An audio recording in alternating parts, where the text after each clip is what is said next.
Next is question number 13। Again question number 13 में हमको work निकालना है। दिया गया है volume change is from 8 dm³ to 4 dm³।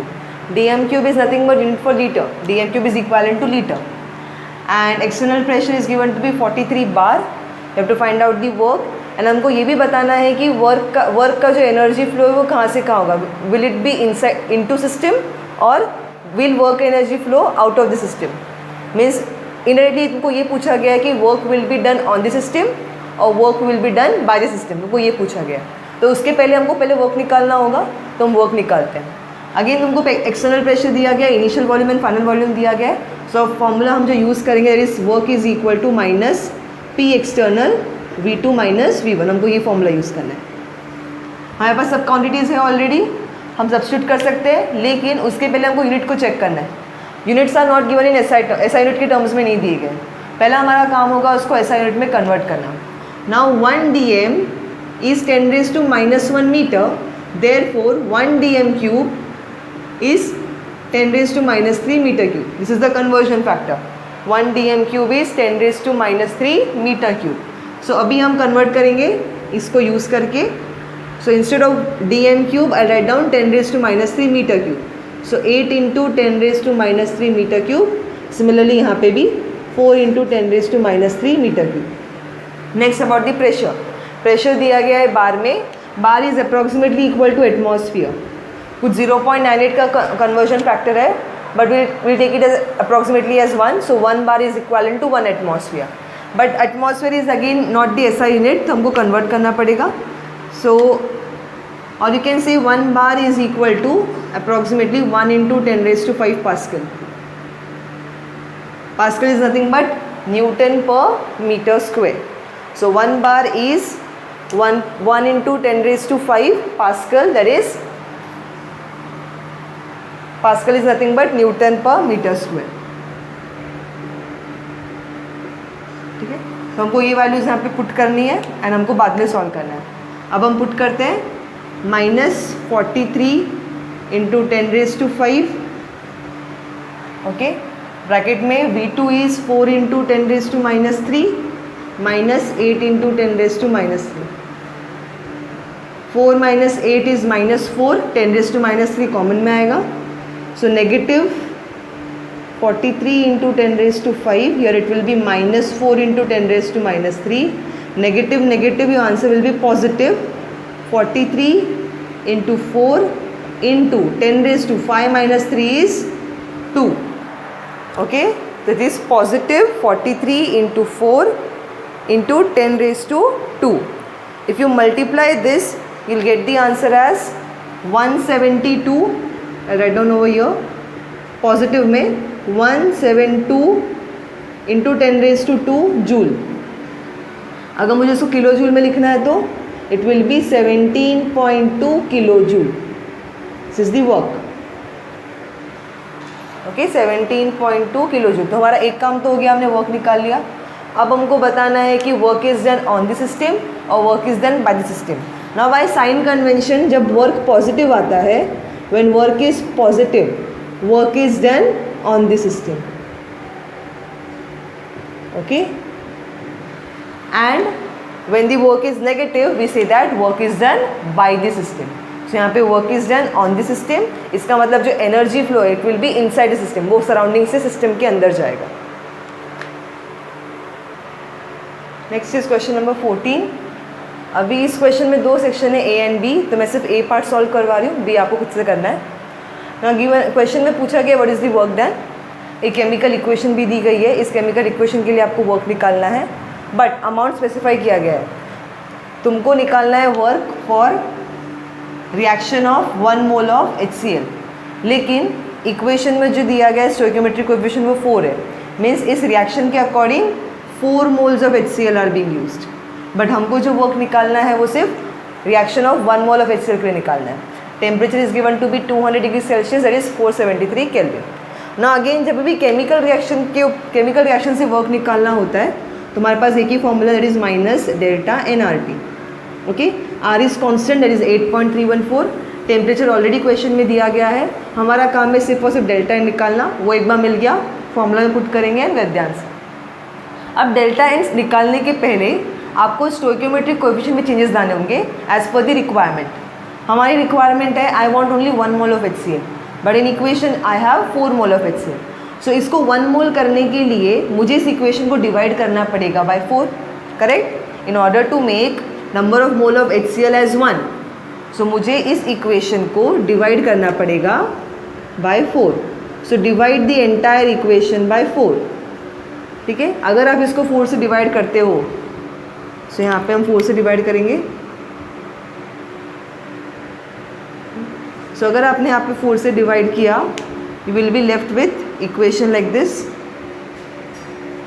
HCl gas यहाँ पे 1 मोल रहेगा plus 1/4 O2 gas gives half Cl2 gas plus half H2O gas. आपको ऐसी इक्वेशन मिलेगी। ये इक्वेशन मिलने के बाद आपको डेल्टा एन निकालना है, बिकॉज हमको पहले रिक्वायरमेंट के अकॉर्डिंग एडजस्टमेंट करनी पड़ती है, उसके बाद ही हम डेल्टा एन निकालते हैं। अब इसके बाद हम डेल्टा एन निकाल सकते हैं number of gaseous mole on product side minus number of gaseous mole on reactant side. All the components are gaseous, तो हमको सबको इंक्लूड करना है। यहाँ पे प्रोडक्ट साइड पे half plus half, okay, minus reactant side पे 1 प्लस 1/4, ठीक है। सो दिस इज 1 माइनस 5/4, सो you'll get the answer as -1/4। So आप सॉल्व करोगे तो डेल्टा एन का आंसर आएगा -1/4।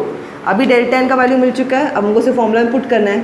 सो therefore W is equal to -1/4 into 8.314 into 473। Negative negative, your answer will be positive. तो आपको मल्टीप्लाई करना है, सॉल्व करना है, and you will get the answer easily by multiply. So यहाँ पे आपको आंसर मिलेगा अराउंड 983 किलो जूल, ठीक है। पहले जूल में मिलेगा, जूल में मिलने के बाद आपको इसको किलो जूल में कन्वर्ट करना है। So answer will be very close to 983 kilo joules. Next is question number 15। Question number 15 में दिया गया है कि जो अमाउंट ऑफ O2 यूज़ किया गया है that is 6 gram for this reaction. Reaction ये है, इस रिएक्शन में जब 6 ग्राम ऑफ O2 यूज़ किया जाएगा तब उसकी एंथैल्पी होगी 38.55 किलो जूल, ठीक है। This is the enthalpy when you use 6 gram of O2। Question दिया गया है, क्वेश्चन में पूछा गया है what is the standard enthalpy of reaction.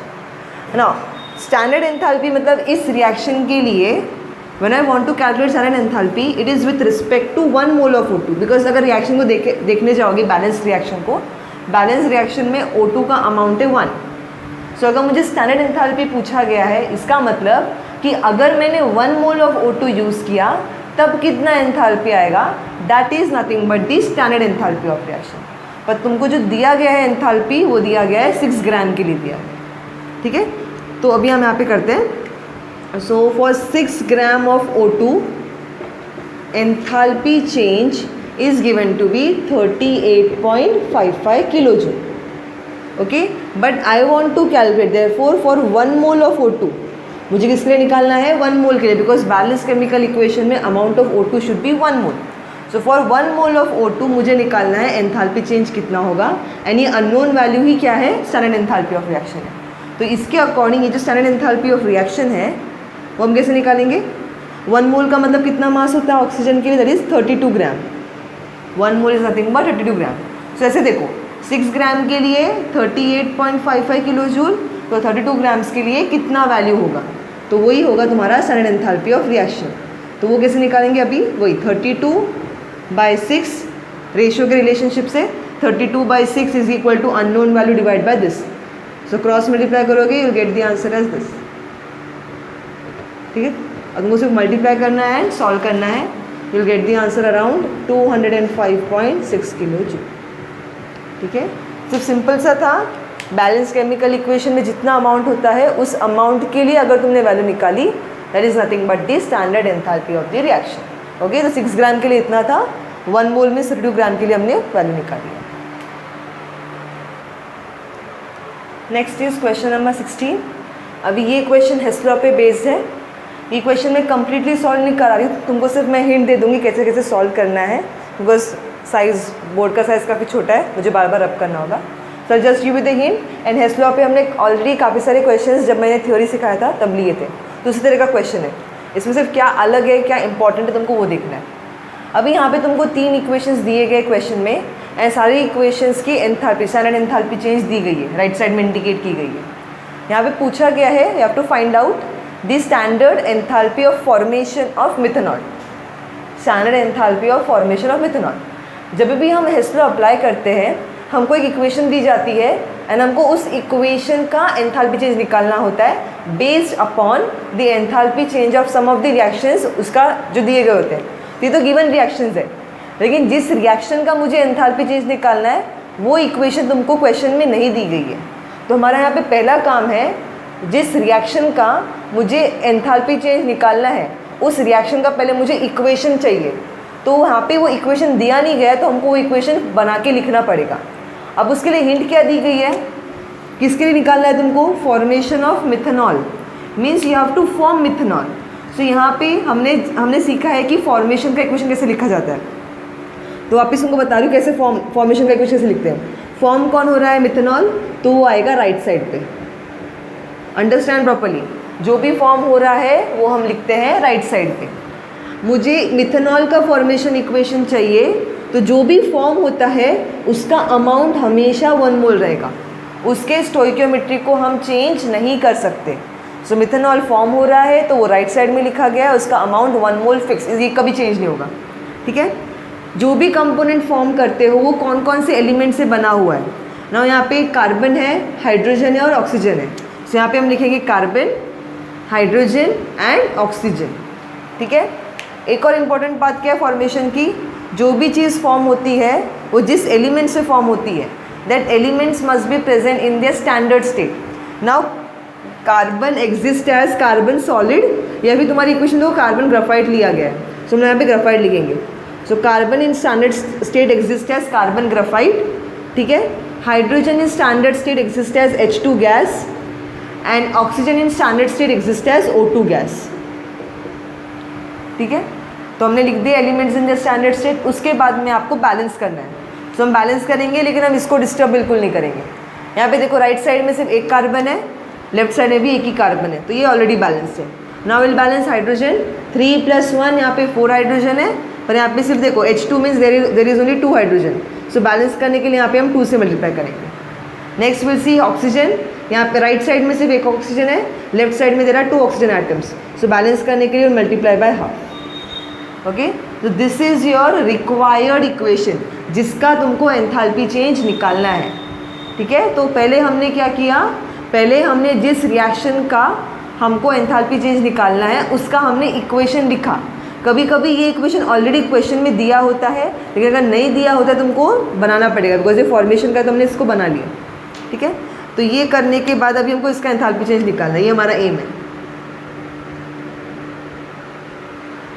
Now you have to make use of Hess law। 3 given equation की हेल्प से ये इक्वेशन कैसे फॉर्म करोगे वो तुमको देखना है।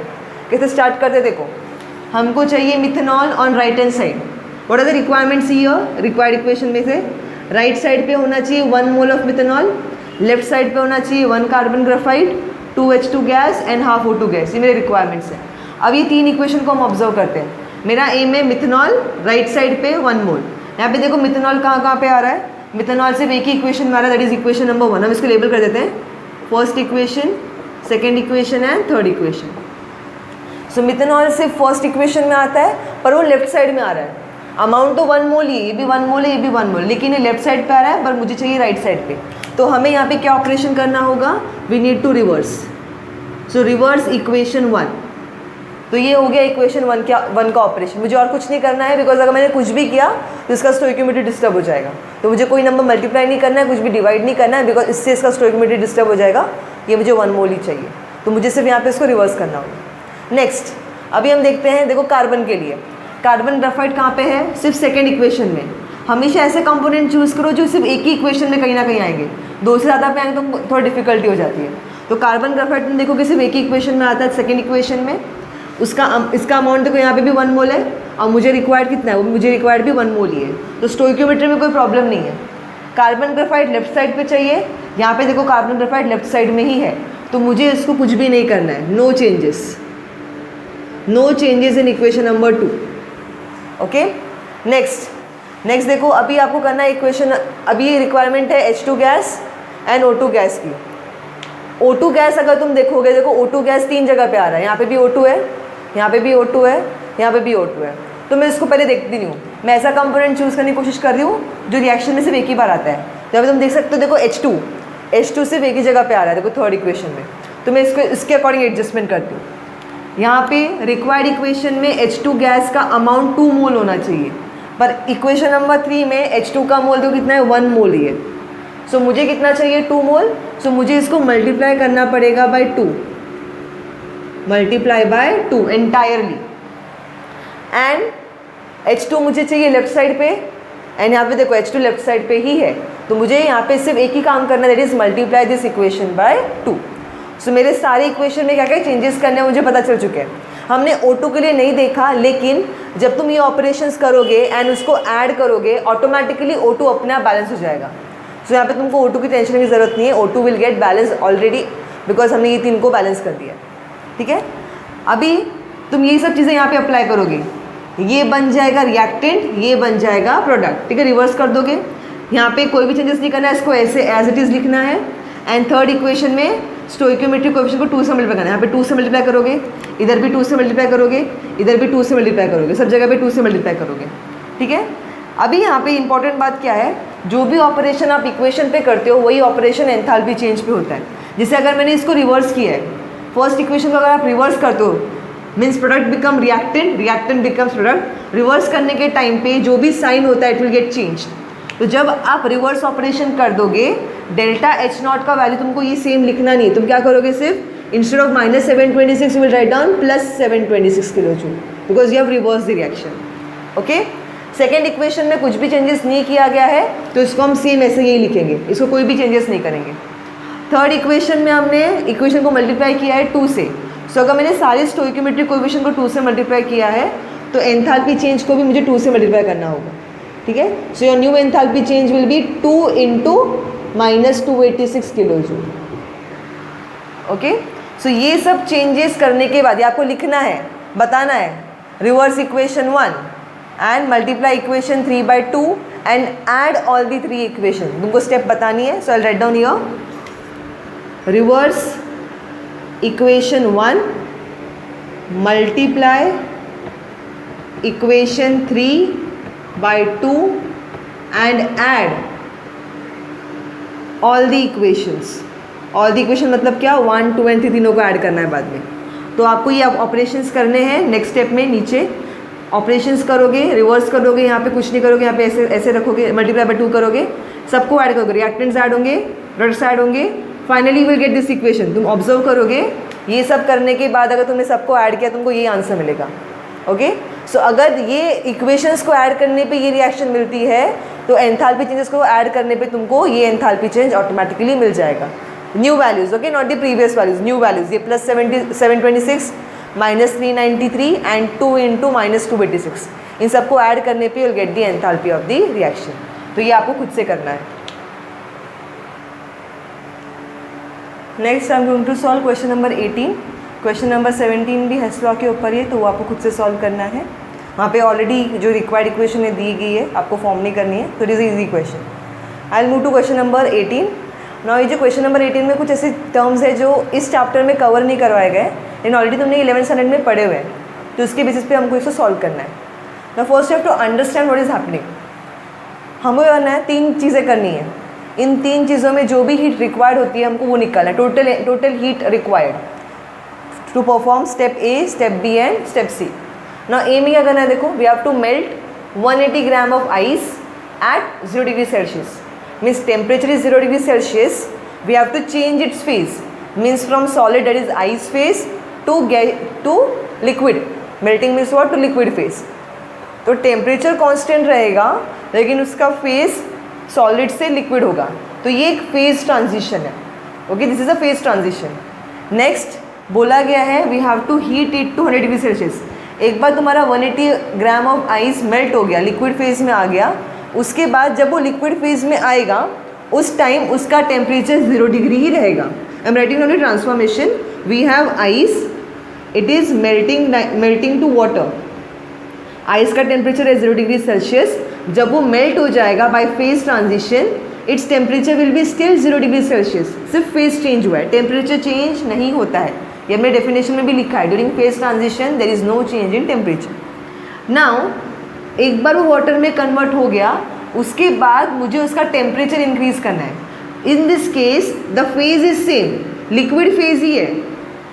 Again your phase is same, liquid में ही है, but now in this case temperature increase किया है तुमने. Phase is same. सो यहाँ पे फेज ट्रांजिशन नहीं है, यहाँ पे टेम्परेचर इंक्रीज हुआ है. तो जब फेज ट्रांजिशन नहीं है और टेम्परेचर इंक्रीज होता है, then we use the concept of specific heat. Specific heat में क्या होता है, फेज सेम रहता है लेकिन टेम्परेचर चेंज होता है. तो ये यहाँ पे स्पेसिफिक हीट का कॉन्सेप्ट हमको अप्लाई करना होगा. थर्ड सी पार्ट क्या है, we have to vaporise it at 100 degree Celsius. Now again ये लिक्विड फेज में है, उसका टेम्परेचर 100 डिग्री सेल्सियस है. अभी हमें उसे वेपराइज करना है, मीन्स उसको कन्वर्ट करना है गैसियस फेज में. Temperature is still 100 degree Celsius. So again here there is a phase transition. ठीक है, तो यहाँ पे फेज ट्रांजिशन कौन सा होगा, फ्यूजन. यहाँ पे फेज ट्रांजिशन होगा वेपराइजेशन. सो इन 3 प्रोसेस में से 2 प्रोसेस फेज ट्रांजिशन की है और एक प्रोसेस स्पेसिफिक हीट रिलेटेड है. तो तुमको तीनों चीज़ें देखो यहाँ पे दी गई है, तीनों वैल्यूज प्रोवाइड की गई है. एंथैल्पी चेंज फ्यूजन का, enthalpy of vaporization already given है, and specific heat of water भी ऑलरेडी गिवन है. ठीक है, तो स्पेसिफिक हीट यहाँ पे वाटर लिखना चाहिए, वो जी लिक्विड फेज के लिए दिया है. स्पेसिफिक हीट अलग अलग फेजेस के लिए डिफरेंट होती है. सो वाटर के लिए स्पेसिफिक हीट है 4.18. यूनिट भी देखना, इट इज़ पर मोल, पर यहाँ पे पर ग्राम. अगर तुमने इसको प्रॉपरली रीड कर लिया, solving is very easy. So I have to rub out some part. तुमको ये चीज़ें समझ में आ गई, तीनों पार्ट मैंने तीनों को यहाँ पे रिप्रेजेंट किया है, हमको क्या क्या करना है. सो मैं इनको रब कर रही हूँ. सो मैं फर्स्ट ए स्टेप की बात करूँ. ए स्टेप है, ये बी स्टेप है और ये सी स्टेप है. पहले हम ए स्टेप में कितना हीट लगेगा, कितना हीट इन्वॉल्व है वो हमको देखना है. नाउ एंथैल्पी ऑफ फ्यूजन क्या है, देखो it is 6.01 kilo joule per mole, means for 1 mole of ice. So for 1 mole of H2O कितना हीट रिक्वायर्ड होगा, 6.01 kilo joule for 1 mole of H2O at 0 degree Celsius. हम 0 degree Celsius पे transition कर रहे हैं, लेकिन मुझे कितना प्रोवाइड किया गया है, 180 ग्राम प्रोवाइड किया गया है. नाउ 180 ग्राम का मतलब कितना मोल्स होगा. So number of mole is 180 gram given weight upon molecular weight of water is 18. So n is actually 10 moles. सो आपके पास 10 मोल्स ऑफ वाटर है. सो अगर 1 मोल ऑफ H2O के लिए 6.01 किलो जूल ऑफ हीट लगती है, therefore for 10 moles of H2O it will be 10 into 6.01, that is equal to 60.1 kilojoule of heat is required. ये एंडोथर्मिक प्रोसेस है, because when we melt ice heat is to be added. so ये endothermic है, इतना heat require होगा. ठीक है, for 180 ग्राम. ये हो गया फर्स्ट पार्ट. नेक्स्ट, तो ये ए स्टेप का हमको मिल चुका है कितना एनर्जी चेंज रिक्वायर्ड है. ठीक है, नेक्स्ट बी पार्ट के लिए भी हम देखेंगे. बी में there is no phase transition, there is increase in temperature. For increase in temperature we use the concept of specific heat. Now यहाँ पे तो किसके लिए दिया गया है, पर ग्राम के लिए. स्पेसिफिक हीट क्या होता है पहले वो हम देख लेते हैं. If you remember the formula, specific heat is equal to mc delta T. M क्यों लिया, बिकॉज ये वैल्यू ग्राम के टर्म्स में दिया, मास के टर्म्स में दिया. ठीक है, मोलर स्पेसिफिक हीट में यहाँ पे नंबर ऑफ मोल्स आते हैं, तो स्पेसिफिक हीट में यहाँ पे मास आएगा. तो specific heat is mass, C value है उसका, वैल्यू स्पेसिफिक हीट का, sorry this is Q is equal to mc delta T. C specific heat, m is the mass, delta T is the change in temperature. तो हमको ऐसे हमको heat मिल जाएगा, ये formula याद रखना है. यहाँ पे हमने C मतलब स्पेसिफिक हीट यूज़ किया है. अगर मोलार स्पेसिफिक हीट दिया होगा तो यहाँ पे नंबर ऑफ मोल्स आएगा. ठीक है, सो अभी यहाँ पे वैल्यू पुट करेंगे. M मास गिवन है 180 ग्राम, C गिवन है 4.18 and delta T is what, change in temperature. Now final temperature is 100, initial temperature is 0. No need to convert into kelvin, because हमको डिफरेंस ही लेना है. चाहे केल्विन में कन्वर्ट करने के बाद डिफरेंस लो, चाहे सेल्सियस में डिफरेंस लो, वैल्यू सेम आती है. तो no need to convert, so 100 minus 0, so this is 180 into 4.18 into 100. So you have to multiply this, you will get some answer in joule. Convert that into kilojoule. Okay, convert your value into kilojoule because ये हमने kilojoule में निकाली है. Okay, so this is your job. So ऐसे हमने B का कितना heat, B step के लिए कितना हीट यूज़ होगा, बिकॉज टेम्परेचर इंक्रीज करने के लिए अगेन हीट ऐड करनी होती है. So again this is endothermic in nature. Okay, now last is the evaporation part, vaporization part. So remember the value is 40.7. मैं रब कर रही हूँ.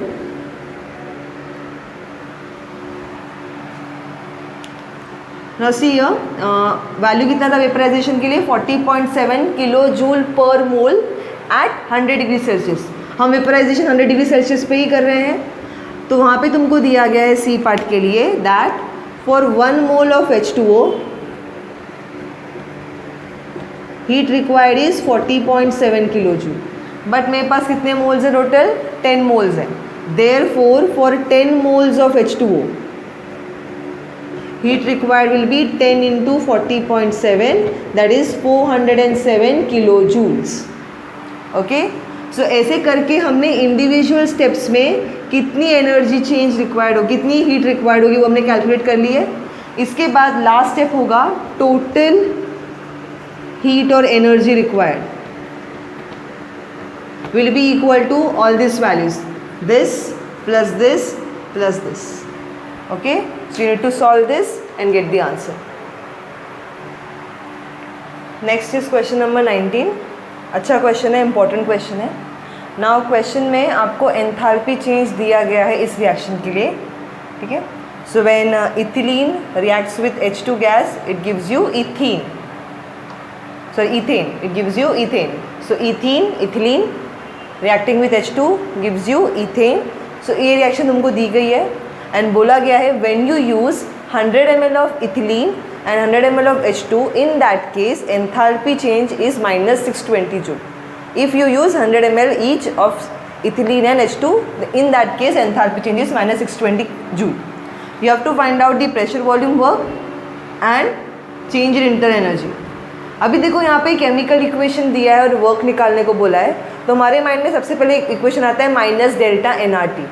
पर यहाँ पे हमको वो इक्वेशन यूज़ नहीं करना है. उसके दो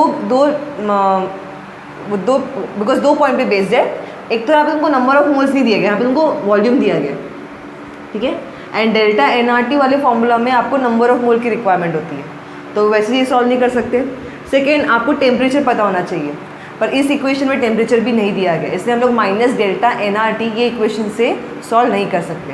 तो हमें क्या यूज़ करना पड़ेगा? नॉर्मल प्रेशर वॉल्यूम वर्क का फॉर्मूला यूज़ करना पड़ेगा, that is minus P external delta V. हाँ, external pressure is also given to you, that is equal to 1 bar. ये आपको दिया गया, आपको निकालना भी प्रेशर वॉल्यूम वर्क, ये फॉर्मूला है. Now 1 bar is approximately equal to 1 into 10⁵ pascal. To be more precise it is 1.013 into 10⁵ pascal.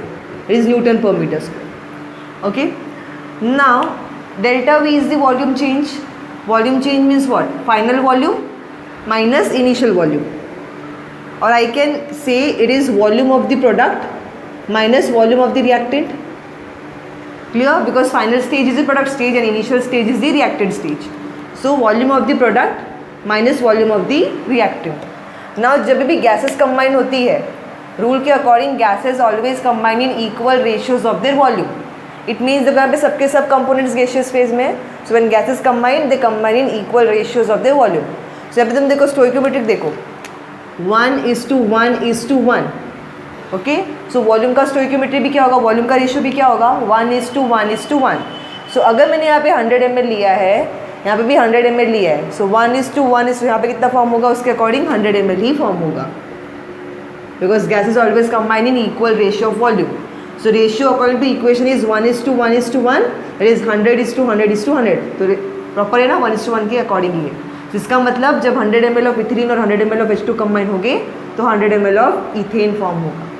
सो यहाँ पे वैल्यू पुट करते हैं. Minus external pressure is 1.013 into 10⁵. Volume of the product is 100 ml. ml को अगर मुझे convert करना हो metre cube में, because ml is not a SI unit. So ml is nothing but centimetre cube, and हमको पता है conversion factor centimetre cube to metre cube, 1 centimetre cube is 10⁻⁻⁶ metre cube. Okay, तो हमको ये conversion factor apply करना होगा. So volume of product is 100 into conversion factor that is 10⁻⁶, ये हो गया मीटर क्यूब में volume of the product, minus volume of the reactant. Reactant में दो चीज़ें, 100 ml plus 100 ml that is 200 ml, conversion factor again 10⁻⁻⁶ metre cube. Okay, so ये हमने put कर दिया. अभी हमको सिर्फ सॉल्व करना है.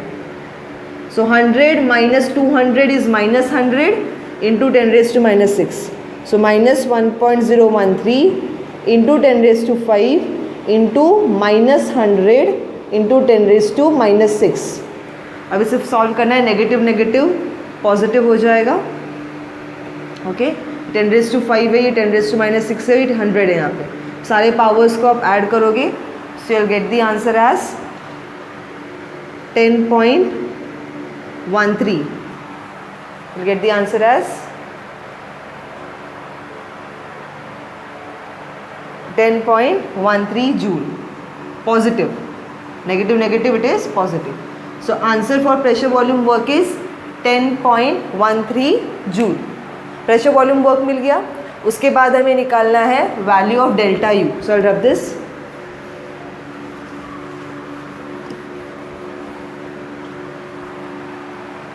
डेल्टा एच दिया है और डेल्टा यू निकालना है. So will use the relationship delta H is equal to delta U. Either आप डेल्टा NRT वाला इक्वेशन यूज़ कर लो या फिर P डेल्टा V वाला यूज़ कर लो, कोई भी चलेगा. अभी हमको पता है वर्क होता है माइनस P डेल्टा V. सो हम लोग प्लस को लिख सकते हैं minus of minus P delta V, and this minus P delta V represents the work. So in short I'll use the relation delta H is equal to delta U minus, and this is work, pressure volume work. ये हमने already calculate कर लिया है. सो इसको हम यहाँ पे भेज देंगे लेफ्ट साइड पे. So delta U will be equal to delta H plus pressure volume work. Okay, so I put the value delta H, sorry delta U, delta H is minus 620 joule.